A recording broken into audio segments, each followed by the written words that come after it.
Dobrodošli!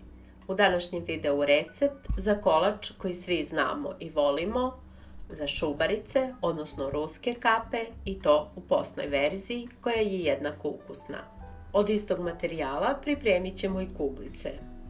Najpre pripremamo fil, za koji nam je potrebno 600 ml sojinog, palminog ili bilo kog biljnog mleka, 250 g postnog margarina, 3 kašike gustina, 3 kašike brašna, 200 g šećera, 20 g, odnosno 2 kesice vanilin šećera, 5 dl mleka sa 200 g šećera i 2 kesice vanil šećera stavljamo na vatru da provri.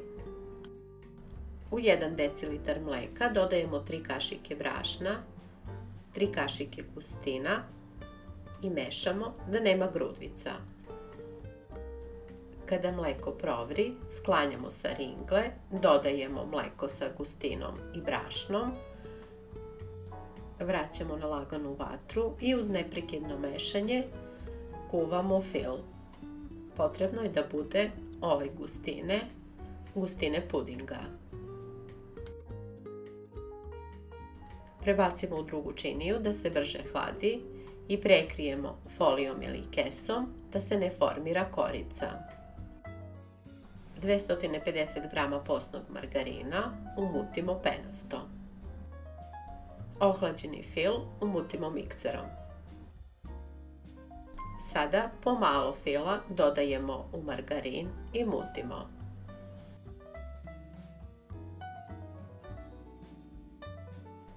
Fil na kraju treba da bude kremast, bez grudvica i ne previše gust, kako bismo lakše radili sa njim.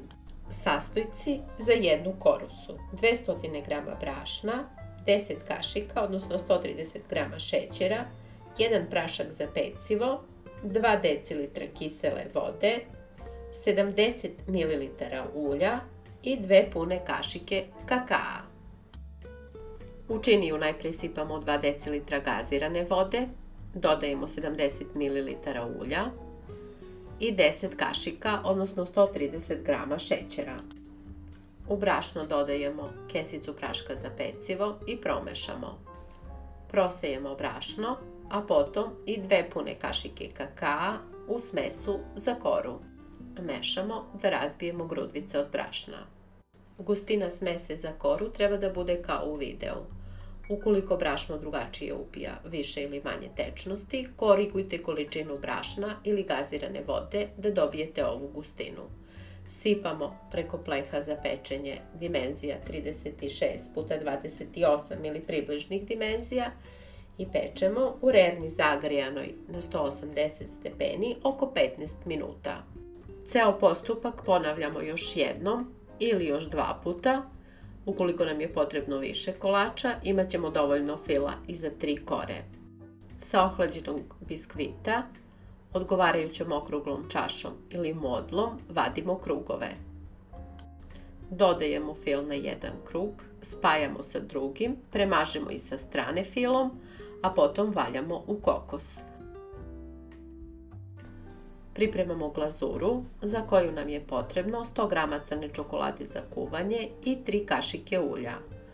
U čokoladu dodajemo ulje, otapamo na laganoj vatri i kašikom ili kašičicom dodajemo preko ruskih kapa.